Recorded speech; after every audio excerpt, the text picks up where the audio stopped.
इस कार्यक्रम के पुण्यार्जक हैं मानक चंद, कमला देवी, राकेश कुमार नीतू, ऋषभ, सौम्या एवं आयुषी मुशरफ, B123 सेठी कॉलोनी जयपुर, प्रेमचंद, विजय लक्ष्मी अजमेरा जयपुर, अशोक, राजलक्ष्मी पांड्या जयपुर, सुनील, रेणु कासलीवाल नई दिल्ली।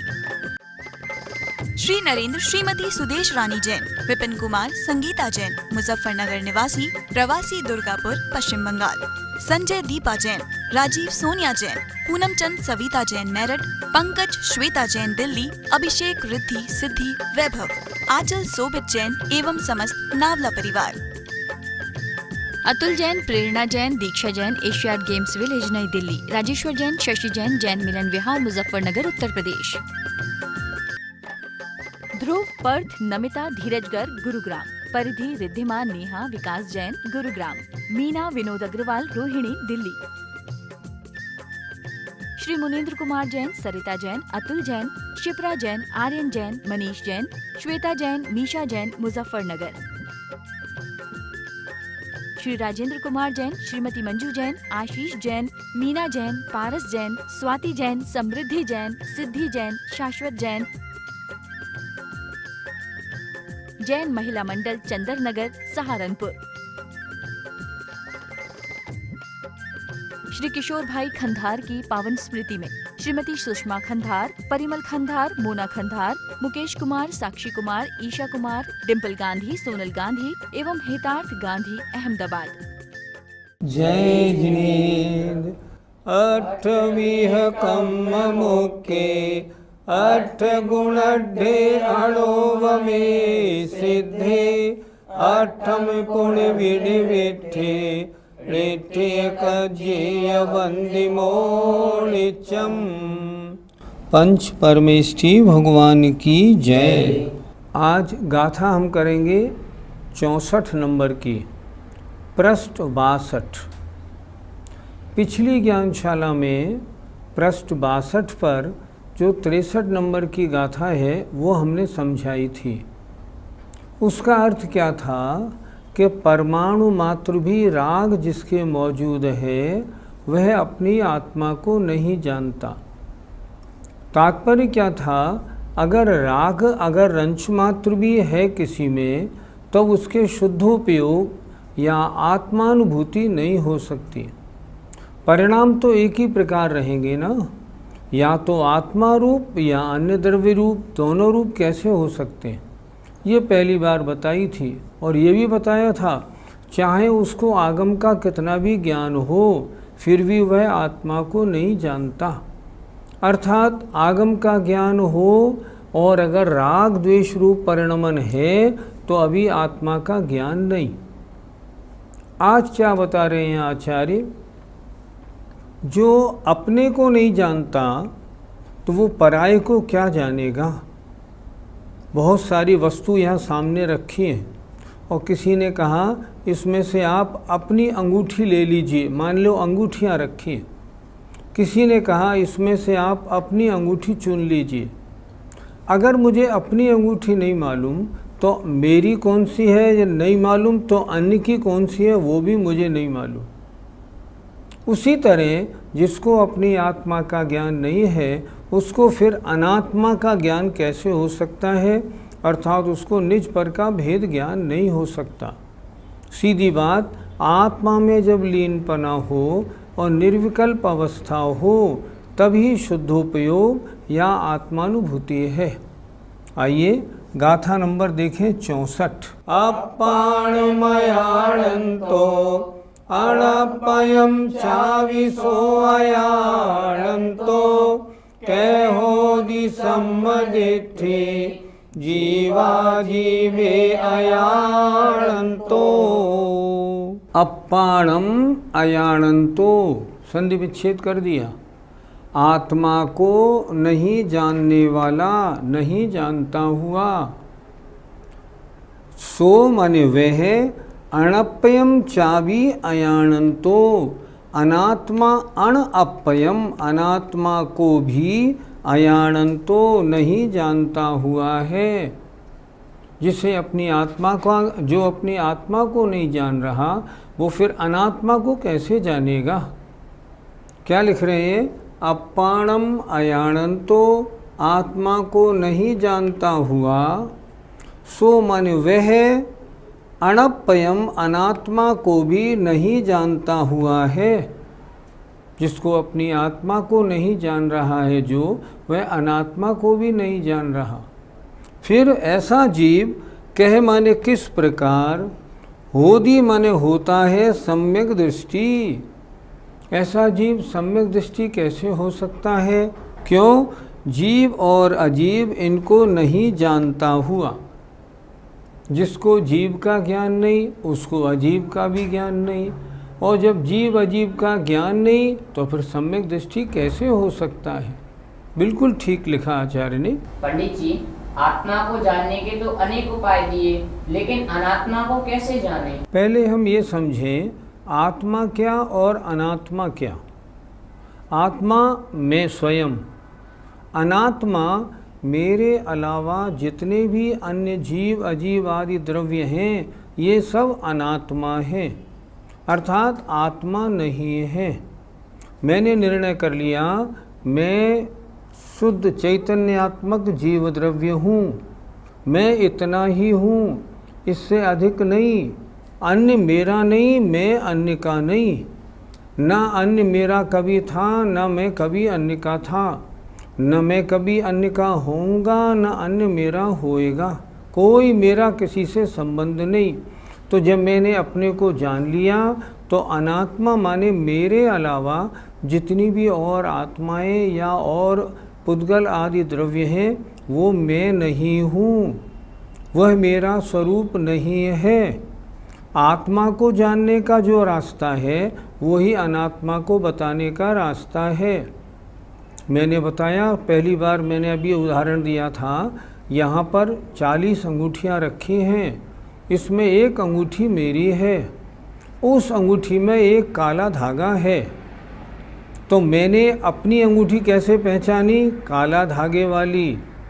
और अनात्मा मेरी कौन सी अंगूठियाँ नहीं है जिनमें काला धागा नहीं है। उसी तरह मैं तो स्वयं जीवात्मा हूँ, मेरे अलावा अन्य जितनी भी आत्माएं हैं या अन्य जितने भी पुद्गलादि द्रव्य हैं, वह मैं नहीं हूँ, वे मेरे लिए सब अनात्मा हैं। अब जो जीव आत्मा में लीन है जिस समय, उस समय वो आत्मा को जान रहा है, तो अनात्मा माने अन्य सब द्रव्य उसके ज्ञान में नहीं है। उनको भी जान रहा है क्या? नहीं जान रहा। वे क्या है? अनात्मा है। अनात्मा को जानने का उपाय क्या है? अपनी आत्मा को जान लो, अनात्मा को अपने आप जान लोगे, यही उपाय है। पंडित जी, आत्मा को जानने से क्या तात्पर्य है? जिस समय आत्मा में लीन हो जाता है, जिस समय आत्मा अपनी आत्मा को ही जान रहा है, उस समय कहा जाएगा आत्मा आत्मा को जान रहा है। और आत्मा के अलावा जहाँ अन्य पदार्थों में जानने में लगा, उसको कोई अन्य विषय का स्मरण आया, उसका चित्त कहीं और गया, तो फिर आत्मा को नहीं जानने वाला हो गया। एक ही वस्तु को तो जान सकता है, या तो अपनी आत्मा को जाने या पर को जाने। हम मान लो जाप दे रहे हैं, मान लो भगवान पार्श्वनाथाय नमः मान लो, और जिस समय हमको भगवान पार्श्वनाथ के अलावा अपनी और कोई वस्तु याद आई, तो क्या उस समय भगवान पार्श्वनाथ का ध्यान रहेगा? नहीं रहेगा। उसी तरह आत्मा को जानने का मतलब आत्मा में एक रूप लीनता होना। अन्य वस्तु का प्रवेश है तो आत्मा में लीनपना नहीं हो पाएगा। पंडित जी, यहाँ पर किस सम्यक दृष्टि आत्मा की चर्चा है? यहाँ पर किस बात की चर्चा की गई है? पहले इस बारे में कई बार चर्चा हो चुकी है। आचार्य कुंद के ग्रंथों पर आचार्य जयसेन स्वामी ने जो टीकाएँ लिखी हैं, उसमें उन्होंने बिल्कुल स्पष्ट लिखा है कि इस समय सार नामक ग्रंथ में तो वीतराग सम्यक दृष्टि को ही सम्यक दृष्टि कहा गया है, अन्य को नहीं।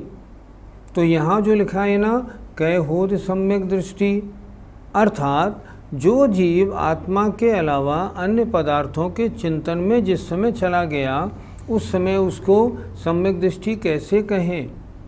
यहाँ वो सम्यक दृष्टि नहीं है जो सामान्य सम्यक दृष्टि है। समय सार का सम्यक दृष्टि तो वीतराग सम्यक दृष्टि है, शुद्धोपयोगी मुनि महाराज हैं। यहाँ क्या कह रहे हैं, जब उन मुनि महाराज के चित्त में राग द्वेष आदि परिणामों ने स्थान पा लिया तो अब वो अपनी आत्मा को नहीं जान रहे हैं, इसलिए वो वीतराग सम्यक दृष्टि नहीं रहे। अब वो कैसे हो गए, सम्यक दृष्टि तो रहे लेकिन उनके परिणामों में वीतरागपना नहीं रहा, अब तो रागी द्वेषीपना हो गया। इसलिए जो अपनी आत्मा को नहीं जान रहा वो अन्य को भी नहीं जान रहा। अन्य को अगर अन्य जानता तो उसको प्रवेश क्यों देता। अन्य पदार्थ को अपना माना, इसलिए तो उन्होंने अपने मन में उसको प्रवेश दिया, अपने आत्मा में उसको प्रवेश दिया। और इसलिए जिसने अपने को नहीं जाना उसने अन्य को भी नहीं जाना, और जिसको अपने और अन्य का ज्ञान नहीं वो सम्यक दृष्टि कैसे हो सकता है। अर्थात जो आत्मा के चिंतन को छोड़ करके अन्य पदार्थों के चिंतन में लग गया है वह वीतराग सम्यक दृष्टि नहीं है, ये आचार्य का कहना है। यहाँ पर सम्यक दृष्टि के स्थान पर सामान्य सम्यक दृष्टि लगा लेंगे तो भूल हो जाएगी। यहाँ तो हर जगह पूरे समय सार में सम्यक दृष्टि का मतलब वीतराग सम्यक दृष्टि है। अन्य को जाने बिना आत्मा को कैसे जाना जा सकता है। अन्य को का मतलब जितने भी द्रव्य कर्म, भाव कर्म, नो कर्म हैं, राग द्वेष आदि परिणाम हैं, जितने भी स्त्री पुत्र धन धान्य आदि सामग्री हैं, ये मेरे नहीं हैं। जब ये जानेगा तभी आत्मा को जानेगा, जब आत्मा को जानेगा तब ये मानेगा मेरे अलावा अन्य जितने पदार्थ हैं ये मेरे नहीं हैं। आत्मा का जानना ही अनात्मा का जानना है, क्योंकि उनने उनको छोड़ दिया। और अनात्मा का ज्ञान हुआ ये मेरे नहीं हैं, तो मेरा क्या है, मेरा तो एक शुद्ध चैतन्य चित चमत्कार मात्र आत्मा है। अनात्मा को जानना ही आत्मा का जानना है, ये मेरे नहीं तो मेरा ये, और ये मेरा तो बाकी सब अनात्मा है। दोनों ज्ञान एक समयवर्ती होते हैं। पंडित जी, तो क्या ऐसे सम्यक दृष्टि वर्तमान में हो सकते हैं? वर्तमान में कोई मुनि महाराज हों और वे मुनि महाराज आत्मचिंतन में डूबे हैं, और आत्मचिंतन में डूबते हुए कभी मान लो शुभोपयोग से हटकर वो शुद्धोपयोग रूपी लय को प्राप्त हो गए, तो उस समय क्या कहा जाएगा, इस समय ये अपनी आत्मा को ही जान रहे हैं। शुद्धोपयोग वर्तमान में होता है कि नहीं, अगर कोई ये कहे तो शुद्धोपयोग तो वर्तमान में है। क्यों, आप ऐसा क्यों कह रहे हैं? हम ऐसा इसलिए कह रहे हैं, किसी भी आचार्य ने शुद्धोपयोग वर्तमान में नहीं होता, पंचम काल में शुद्धोपयोग का निषेध है, ऐसा किसी भी शास्त्र में नहीं लिखा। इतना ज़रूर लिखा, शुद्धोपयोग चतुर्थ गुणस्थान, पंचम गुणस्थान, छठे गुणस्थान में नहीं होता, ये तो स्पष्ट है। बहुत से लोग कहते हैं चतुर्थ गुणस्थान में शुद्धोपयोग है, नहीं, वो धारणा बिल्कुल ठीक नहीं। आगम में कोई प्रमाण, एक भी प्रमाण नहीं मिलता, इसलिए वर्तमान में शुद्धोपयोग का अभाव नहीं। इसलिए जो भी महान साधु हैं वर्तमान में विराजमान हों और वे कभी ध्यान लगाएं तो कभी कभी जब वे आत्मा के साथ एक लयता को, एकत्व बने को प्राप्त होते हैं, उन क्षणों में शुद्धोपयोगी या वीतराग सम्यक दृष्टि बन सकते हैं, आपत्ति नहीं। पंचम काल में ऐसे मुनि महाराजों को वीतराग सम्यक दर्शन या निश्चय रत्नत्रय उन क्षणों में हो सकता है, इसका कोई निषेध नहीं मिलता। अब प्रश्न उठता है, फिर ज्ञानी आकांक्षा करता है कि नहीं? क्या आकांक्षा करता है? आचार्य अगली गाथा में कह रहे हैं, जो वेदादि वेदेज्यदि समये समये विणस्सदे उभयम तम जाने गोदुणाणी उभयमवीण कंखदि कदावी। इस गाथा के संबंध में ज़रा एक बात देख लें, क्योंकि बहुत सी पुस्तकों में समये समये 2 बार नहीं लिखा, 1 बार लिखा है। अगर आपकी पुस्तक में समये समये 2 बार नहीं लिखा तो 1 बार आप उसमें लिख लीजिए ताकि ठीक हो जाएगा। आइए अब इसका अर्थ देखते हैं। जो वेददि जो वेदन करता है, वेदित यदि और जिसका वेदन किया जाता है, समय समय एक एक समय में उभयम ये दोनों ही विनश्यते विनाश को प्राप्त हो जाते हैं। फिर देखें, जो वेददि जो अनुभव करता है, जो वेदन करता है, और जिसका वेदन किया जाता है, अनुभव किया जाता है, अर्थात वेदन करने वाला मैं और वेदन किसका करता हूँ? अन्य पदार्थ का। ये दोनों ही प्रत्येक समय समय माने समय समय में ये दोनों विनश्यते नाश को प्राप्त हो जाते हैं। तम णाणी जाणगो, उन दोनों को अर्थात वेदन करने वाला और जिसका वेदन किया जाए, इन दोनों को णाणी जाणगो, ना ज्ञानी जानता तो है।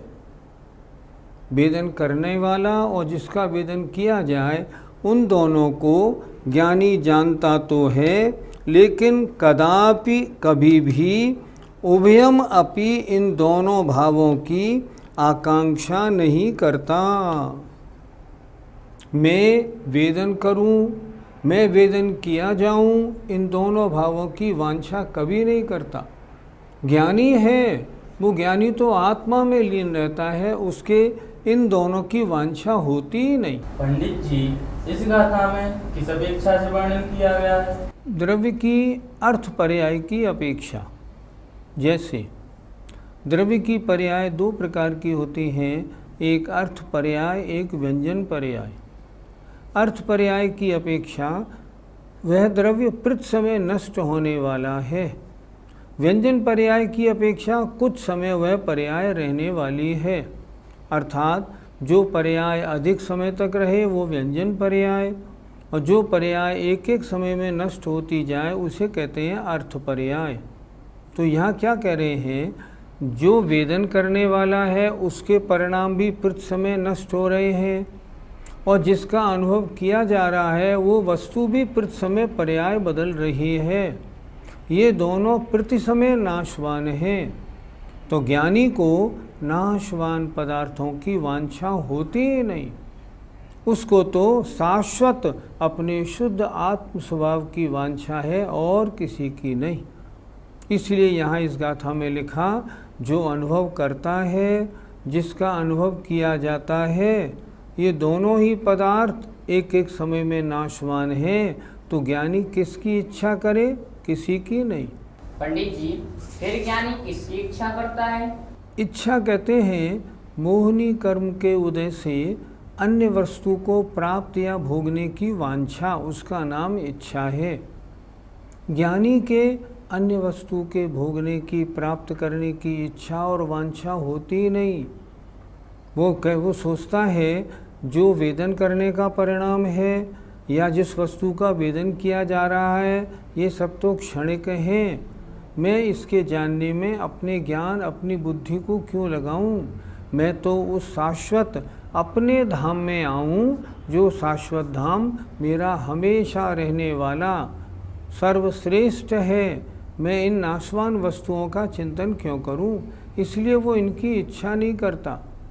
ज्ञानी वास्तव में वो है, पहले जो उन्होंने बताया कि ज्ञानी के राग नहीं होता। अगर किसी चीज़ की वांछा होगी वो कब होगी? जब राग होगा, और जब राग हुआ तो ज्ञानी नहीं। यहाँ चर्चा है वीतराग सम्यक दृष्टि की, तो वीतराग सम्यक दृष्टि वेदन और वेदिज्यति इन दोनों को बिल्कुल इनसे दूर रहता है, इसलिए उसके किसी भी वस्तु की वांछा नहीं होती। फिर ज्ञानी अपने ज्ञान का प्रयोग कहाँ करेगा? ज्ञानी जानता है एदम्य रदो नित्यम संतुष्टो होय नित्यमेदम्य एदेण होय तित्तो हो हदि तुह उत्तमम सोखम। एदम्य रदो नित्यम, एदम्य अपने आत्मा के शुद्ध स्वभाव में निरंतर रत रहो। एदम्य रदो नित्यम, असंतुष्टो होय नित्यमेदम्य, और जिस समय तुम अपने आत्मा के शुद्ध स्वभाव में रत हो तब संतुष्टि को प्राप्त हो। बाहरी वस्तुओं के प्राप्त करने में मत लगो। बाहरी वस्तुओं के प्राप्त होने में संतुष्टि का अनुभव नहीं करो।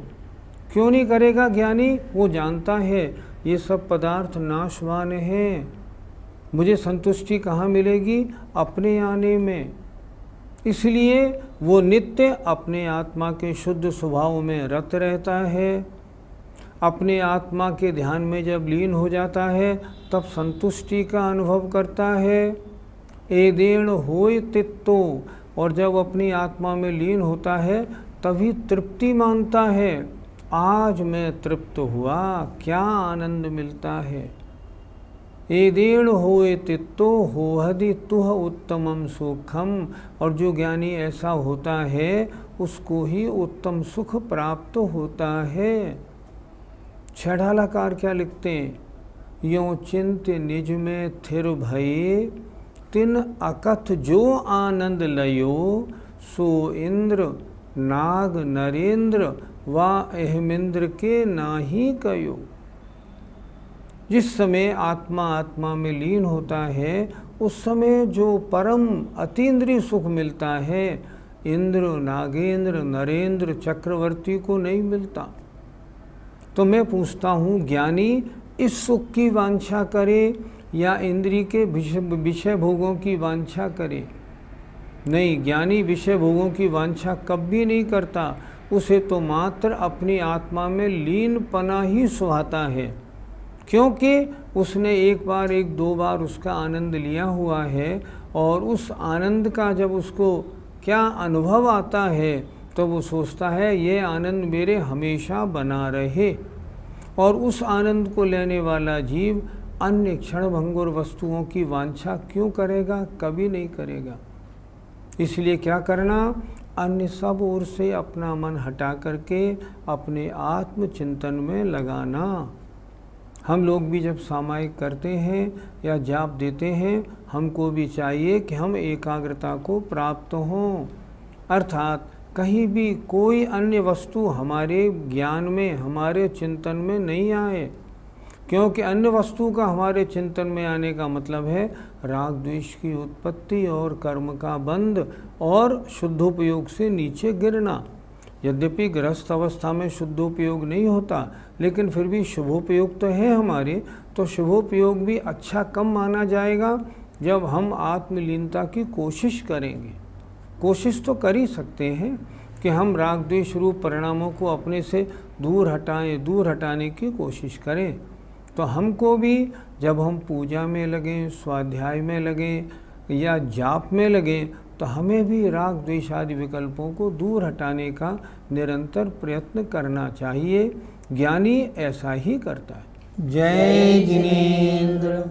इस कार्यक्रम के पुण्यार्जक हैं मानक चंद, कमला देवी, राकेश कुमार नीतू, ऋषभ सौम्या एवं आयुषी मुशरफ, B123 सेठी कॉलोनी जयपुर, प्रेमचंद विजय लक्ष्मी अजमेरा जयपुर, अशोक राजलक्ष्मी पांड्या जयपुर, सुनील रेणु कासलीवाल नई दिल्ली। श्री नरेंद्र श्रीमती सुदेश रानी जैन, विपिन कुमार संगीता जैन, मुजफ्फरनगर निवासी, प्रवासी दुर्गापुर पश्चिम बंगाल। संजय दीपा जैन, राजीव सोनिया जैन, पूनम चंद सविता जैन मेरठ, पंकज श्वेता जैन दिल्ली, अभिषेक रिद्धि सिद्धि वैभव, आंचल सोबित जैन एवं समस्त नावला परिवार। अतुल जैन, प्रेरणा जैन, दीक्षा जैन, एशियाड गेम्स विलेज नई दिल्ली, राजेश्वर जैन, शशि जैन, जैन मिलन विहार मुजफ्फरनगर उत्तर प्रदेश। ध्रुव, पर्थ, नमिता, धीरजगर गुरुग्राम, परिधि, रिद्धिमा, नेहा, विकास जैन गुरुग्राम, मीना, विनोद अग्रवाल, रोहिणी दिल्ली। श्री मुनीन्द्र कुमार जैन, सरिता जैन, अतुल जैन, शिप्रा जैन, आर्यन जैन, मनीष जैन, श्वेता जैन, मीशा जैन मुजफ्फरनगर। श्री राजेंद्र कुमार जैन, श्रीमती मंजू जैन, आशीष जैन, मीना जैन, पारस जैन, स्वाति जैन, समृद्धि जैन, सिद्धि जैन, शाश्वत जैन, जैन महिला मंडल चंदर नगर सहारनपुर। श्री किशोर भाई खंधार की पावन स्मृति में श्रीमती सुषमा खंधार, परिमल खंधार, मोना खंधार, मुकेश कुमार, साक्षी कुमार, ईशा कुमार, डिम्पल गांधी, सोनल गांधी एवं हेतार्थ गांधी अहमदाबाद।